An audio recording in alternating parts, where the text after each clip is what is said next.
A big hello and a warm welcome to all of you amazing and beautiful people out there. Welcome to my channel and welcome to this collective reading. In this collective reading, I'm going to talk about certain energy that are around you that are popping up in your periphery.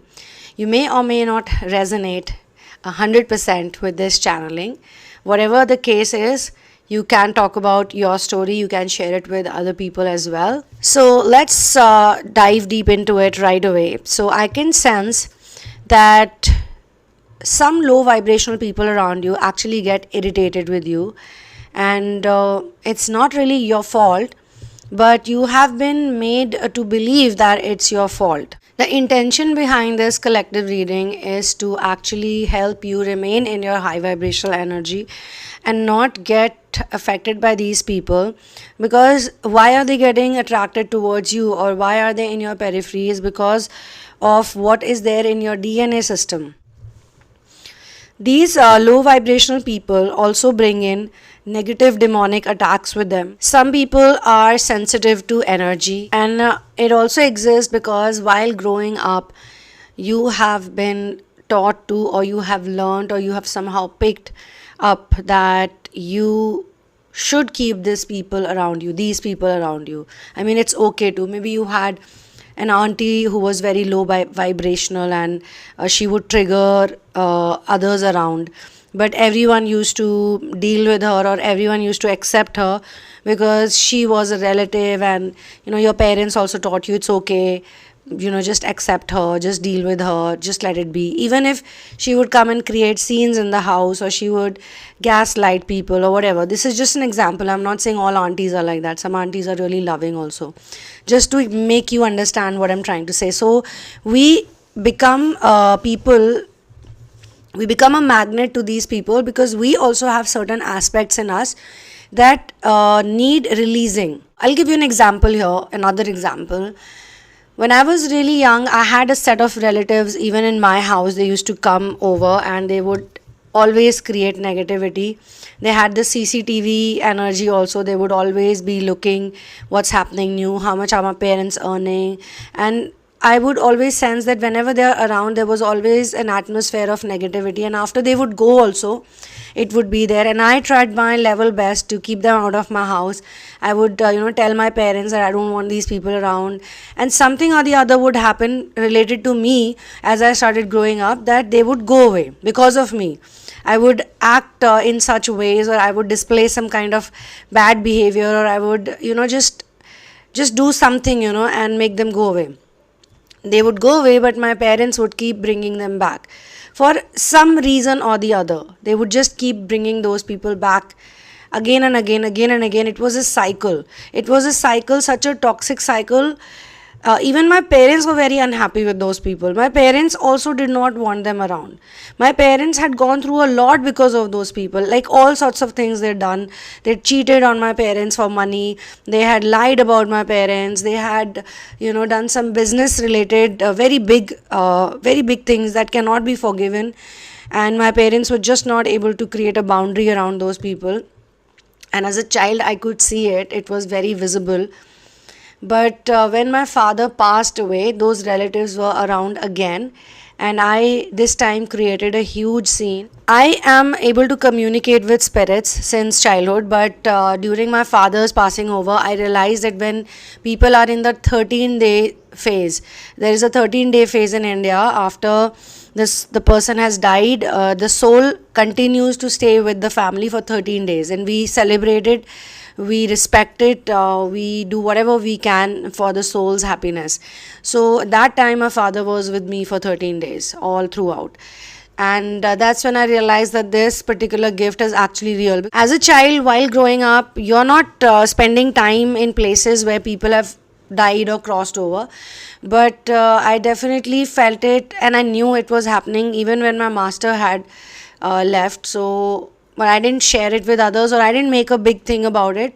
We all don't do that, right? All of us people who have psychic abilities, we just accept things and we just let it happen. Only when time passes by, we are able to understand why we are able to experience these kind of supernatural activities. I think People call it supernatural or paranormal, but for me it is absolutely metaphysical.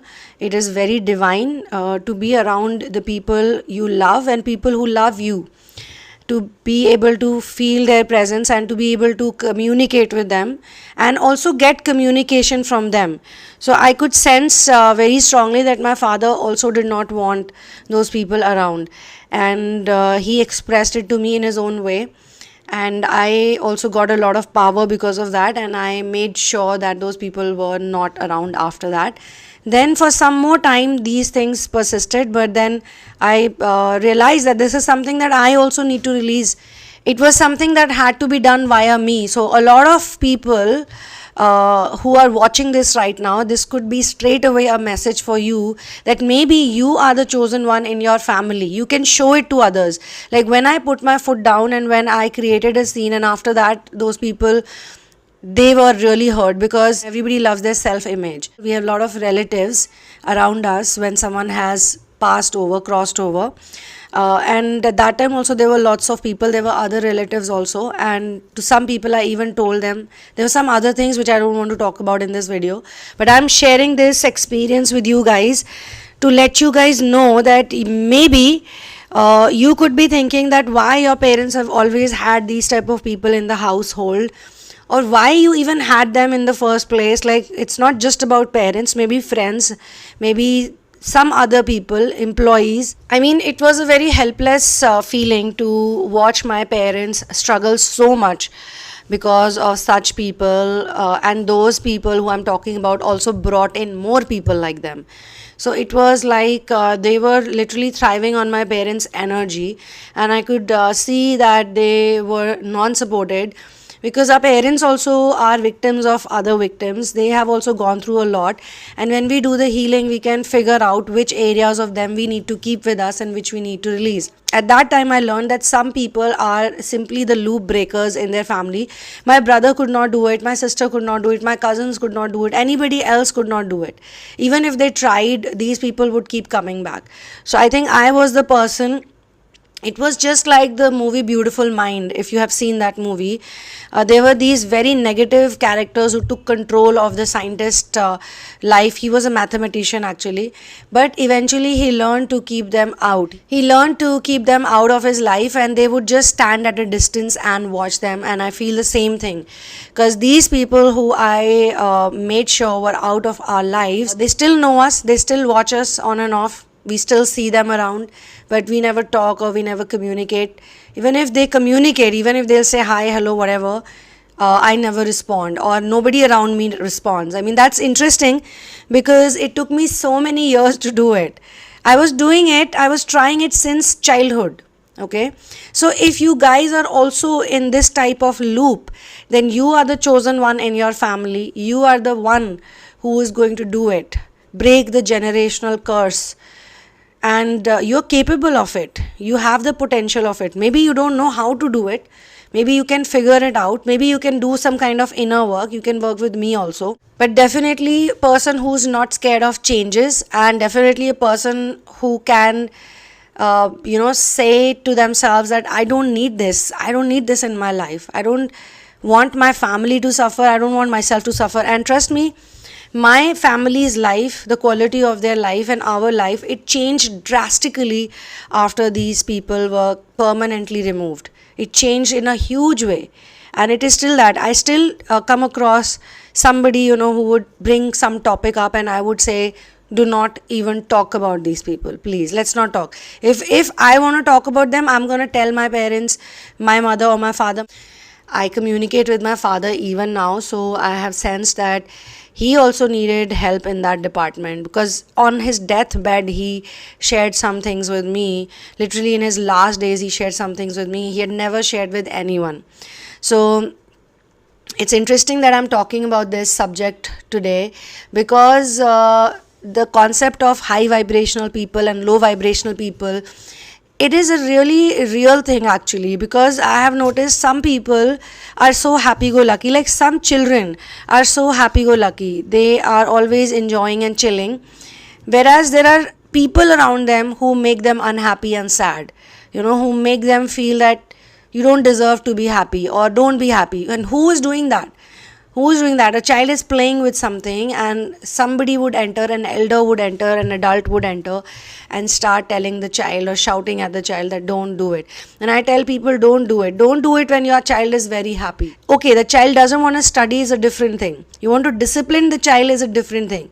But when the child is independently happy doing something that makes the child, be themselves, express themselves, that's the time parents should not enter their space and tell them to not do it, because that keeps them in that state of mind that what did I do which is so wrong that my parents are telling me not to do it and I'm getting scolded for it. Maybe a child is making a mess with colors. It's okay, let them make the mess, they're kids. Let them express. Maybe today the child is making a mess with the painting, with the colors. Maybe later on that will become their talent, that will become their skill. Parents need to do their bit by creating a very safe environment, by ensuring that whatever they are doing, it's not seen as something bad or something horrible. High vibrational people usually uplifts others around them, makes them happy, can shift the mood, can change the mood in the room. And a low vibrational person will do the opposite. They will drain other people. They will take the focus towards what is bad and what is wrong, and there is nothing they can do about it. It's not like they're doing it because they want to fix it. It's not like they're telling people, hey, why you're sad because of this, and let's just fix it, let's find a solution. When a high vibe person interacts with a low vibrational person, sometimes it can trigger them, and that is where we need to work, that space. Like, what do you want to do about this trigger? How is this trigger going to help you? Maybe it's gonna make you one fine day absolutely nonchalant, actually. Even if those people are around you, like in my case, I still see those people that I had made a boundary with. I told my family, we are not talking with them anymore, it's done. And I told them also that you also guys, please stay away, because this is not gonna work. It's been many years. This relationship is very toxic. Whatever you have with my parents or you have it with us, it's very toxic. It's not going anywhere. It's never gonna fix. So you also please learn from this and just don't enter our space, and we'll not enter your space, you don't enter our space. And imagine, they still see us, I still see them physically, they go to the same places, we have same relatives also in some places. Some people even bring up their topic, bring up their subject.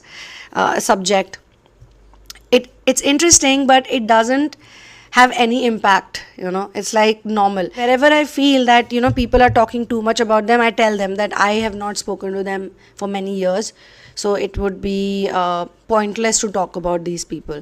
This happens in relationships also. Like, you have dated someone in the past, maybe 20 years back, 10 years back, whatever, 15 years back, 5 years back, whatever is late for you. But there are some people who always keep bringing up the topic of that person that you've dated, your ex. And it kind of takes you back into that memory that, okay, this person was in your life. But when you become nonchalant, actually those topics, even if someone brings them up, they don't affect you at all. It's just like looking at an old album, a photo album, and coming across a picture of someone and having no emotion towards it. Guys, you can support and you can contribute to my content. This is a code that you can scan and make your contributions. If you're not from India, then you can become my Patreon and support my content every month, or you can also use the PayPal link which is given below. For those who want to get into a reading session, a personal energy reading session, a tarot reading session, you guys can do that. The details are given in the description box. But kindly do not share with me in advance anything about the reading unless I ask you questions about it, or unless I give you some activity where you have to, reveal certain parts of it, but not fully. I would not want you to reveal. We only discuss about it when we get into the face-to-face one-on-one session. For therapies, I recommend people, there are a number of therapies, especially if you're stuck in a pattern, you're stuck in a loop, and you're probably stuck in some old case that keeps coming back to you, or some old relationship that troubles you, or some old behavior pattern of your own. some kind of addiction pattern which is actually connected with programming only. The more you try to release it, the more it engulfs you and it makes your life difficult. You want to do great things in your life, you want to be in a wonderful routine, but your environment is such. The environment needs to change, and you cannot change the environment externally, you have to change it internally. And that can only happen when you learn to release your karma while you're in that karma. So I do karmic release therapy, I do negative memories release. This is a very interesting therapy that works wonders. 3D to 5D, and whatever there is information, narcissistic abuse release therapy, the details are given in the description box. Once you have gone through it, then please connect with me so that you have all the information in your mind, and then you decide, okay, this is what I want to do. Now, if you want to look at the positive aspect of this, okay, why you are irritating low vibrational people. So basically you irritate the low vibe people and then they act out in ways, then they want to irritate you, okay. It's time that we perish or we uproot that part in our DNA system, because the negative demonic attacks work via these low vibe people. And how they do it is by creating a vibration of fear, by creating a vibration of low self-esteem, by creating certain situations. I mean, it's not always physical. It can be. I can see it's not always physical. It can be very energetic also. Just even their thoughts sometimes. Imagine this low vibe person, and just by their thought, just by thinking about them, you get into a space, into a dark night, or you get into a zone. Dark night can be very small also, it can be subtle also. Whatever it is, there's lack of energy that I sense in whosoever's reading I'm doing.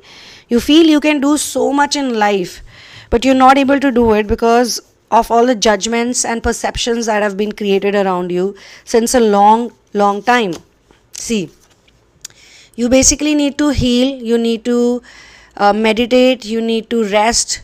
The future is very bright outside the window, the future is very good, but all of these images that you see, the Four of Swords, it talks about you need to work on yourself and you need to relax also.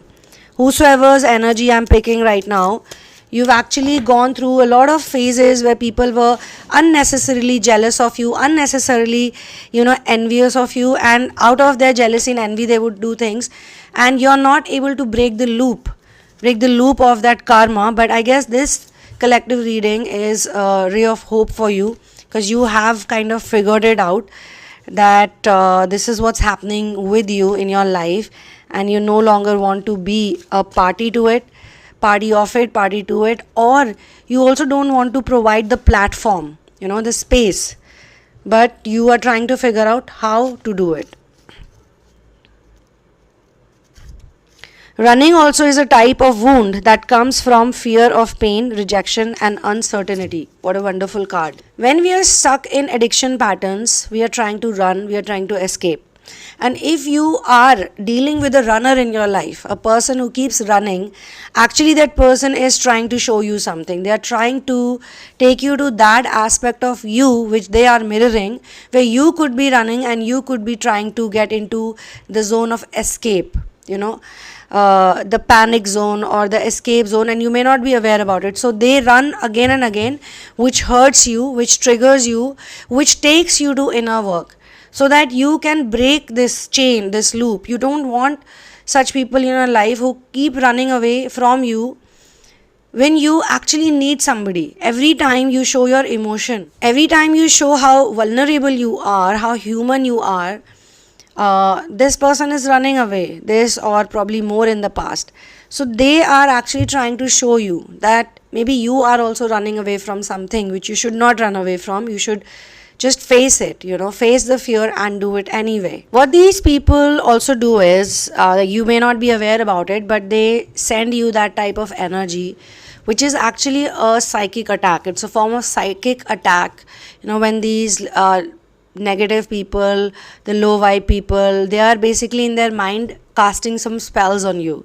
And I'm not saying that you should think or you should fear, but let's face the truth. We all go through situations where something doesn't work out for us, and we instantly think that it's because of someone's evil eye, or someone's spell, or somebody has done black magic, or maybe it is maybe some kind of curse that is working out. But we need to actually become, again, the same word I'll use, nonchalant, and we need to just continue to do what we love. Most of the times these type of energies, actually what they want you to do, they want you to stop. They want you to stop being yourself. They want you to stop loving what you do, and they do whatever it takes to do that. I mean, I remember when initially when I used to share these collective readings, it happens now also, but I figured it out after a while. After same people were writing to me again and again, I figured out it's the same person making different IDs, and no matter how many times I would block them, they would keep appearing.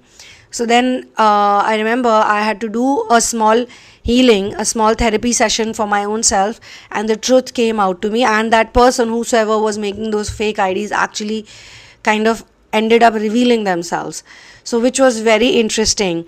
Why they were doing it? So that a person, whosoever it is, XYZ, just doesn't do what they want to do. It's not about putting truth.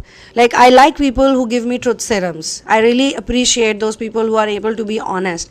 But being vile and mean and being very evil simply means that they don't want you to be yourself. When I speak about psychic abilities, I'm giving my example also, but obviously I know that there are a lot of people in this community, a lot of you have psychic abilities, and you have a very strong connection to source, which is why you're watching this content, which is why you want to do inner work. You could be struggling in your areas, in your fields, but you believe in God, you love God, you believe in God, you know that God is holding your hand.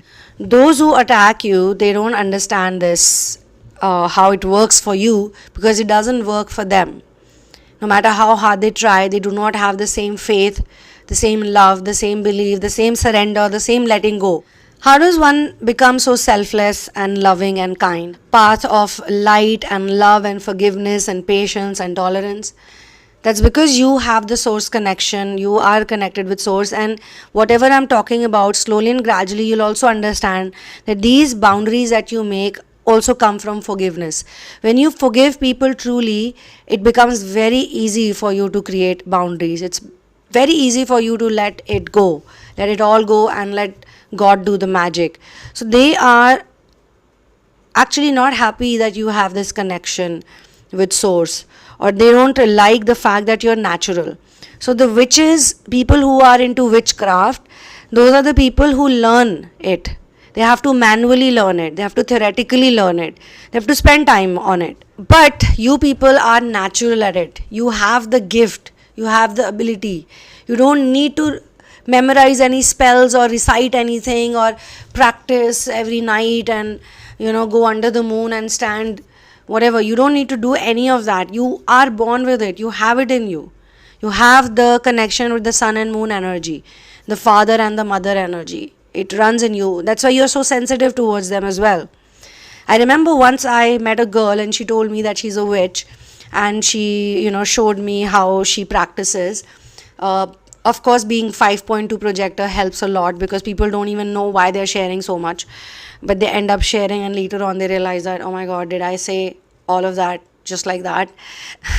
So she was trying to kind of intimidate me with her witch skills or sorcery skills, and she told me that she has achieved all of these materialistic things, and why don't we collaborate and things like that. So when she was talking about all of those things and she was showing me her tools, she had everything with her, all of the tools. She had a proper altar which used to be hidden. She would keep it hidden in the closet, and every time she would practice, she would bring it out. It's a different kind of altar. She had a lot of books. She gave me 2 books also. She said, why don't you read these books and you'll see how I did it, how I learned it. Actually, they are giving you that information because they want you to be like them. So I remember she invited me once after this. I mean, we met a couple of times. First time she didn't tell me that she's a witch or whatever. First time she met me, she told me she's a spiritual person. We actually met at a spiritual center. We had gone for a meditation course, and I just loved that course because it's 10 days or 11 days of silence. You don't talk to anyone. So she was there too. Out of the blue, we were just standing, five girls, and she just started crying, and I had to like help her out, ease her out. That kind of formed a bond. And then I kept bumping into her during those days. I was backpacking, so I met a lot of people during that time. I have been a backpacker also at one time. So later on, she invited me to her house when we were back in the city. First time she told me that she's into this, and I was like, okay, I don't have any judgment for anyone. But she was kind of trying to figure out that how I do what I do, or how I know what I know. And I had no idea that she was doing that. I had honestly no thought about it. But she kept talking about the moth because the witch actually use it as a symbol. Then she told me some very immoral things that she had achieved with the help of witchcraft, and that's when I lost it. I just cannot tolerate people who use these type of techniques or tools to destroy other people's life and materialistically gain from it. That is the last thing on earth that I accept from people. Everything is hunky-dory till people have a good cause or some good intention, but when it becomes so selfish, it's not really nice. But I think at that point in time, my masters were supporting me, my masters were protecting me. It was a closed room, absolutely closed. There were no openings anywhere. The windows were tight shut, the door was tight shut, and from nowhere a very beautiful white moth with golden designs. Usually moth is dark brown or greenish in color. I've never seen a white moth with golden work on it. I call it work done by God. And while she was doing all of that, I can do this, I can do that, I can use my skills, I can use these spells, and I can get this done, get that done. She was in that power trip, in that ego trip. And just then the moth came from somewhere, just in the room from somewhere. It was a big moth, and it just came and sat on me, like here, right here. A white moth, beautiful white color, shiny white color with golden patterns, golden designs, such beautiful designs. And it just kept sitting, and I was quiet, and I just kept looking at her. That's it. I just didn't say anything. I just kept staring. I was in a trance myself. And she went quiet herself. She said, where did the moth come from, and why is the moth sitting on you? Because she had overshared or ended up oversharing things that she should not have shared. Next morning when I left from there, I was actually thinking that why was she in my DNA system, or why did I even attract her? Because at first it was such a beautiful experience. I thought that someone is healing, someone is releasing, someone is going through a bad time. But later on, maybe it was just guilt crying. It was just a person crying because they felt that good part of them. Everyone has a good part in them, no matter how much they try to suppress it. Maybe when she met all of us, all the other girls also very nice. There was one girl who had a lot of crystals. She carried so many crystals in a bag. That was so interesting. And so many people, so many girls and guys were there to do inner work, that type of inner work. Maybe that good part of her, good side of her, she was crying a lot, but she obviously didn't share so much that time. And I thought that she's going through a lot, which is why I made a connect. And then I realized that maybe it is that sympathy factor that needs to go, because we don't know why we sympathize with people. It could be something in our programming. It could be something that we've been taught to do without knowing someone. Just someone cries in front of you, is howling in front of you, and we get sympathetic. We are human. We feel bad when others cry, but not all people who are crying could be crying because of the right reasons, because they are in pain or they are in trouble. It could be that they've caused pain to someone and they are in a place where they've had a realization of it, and that's making them went out or cry. Or it could be a point where this lady could have chosen. She could have chosen to be on the good side, but maybe she didn't. Maybe that day was a window of opportunity for her. So all of these examples that I'm sharing, especially in this particular channeling, this collective reading, so many psychic talks I'm doing, is because I'm talking to psychics today. All of the psychics who have some abilities, who have connection with source, I'm talking to you guys so that you guys can also revive that thing, that feeling, and make your connection with source strong. And how you can do it in the best way is by focusing on your pineal gland and chanting the solar plexus mantra. The more you chant the solar plexus mantra, your psychic abilities will sharpen like you've never actually experienced it, and you will also get the protection from Ram, protection from Guru. And pineal gland obviously is the place, these are our temples, and this is where God is, source is. So we focus on the pineal gland, we talk to God via pineal gland, and we do it by closing our eyes. So sitting in meditation twice in a day, morning and evenings, in stillness, and while chanting Ram Nam, is the sound of Ram is really helpful. I'm going to make a detailed video on my channel Magical Mantra Ram, and I'm going to talk about the science behind it. I'll try to. And with this, I'm going to close this collective reading, and I will see you in the next video. One love, peace out, and victory to Ram.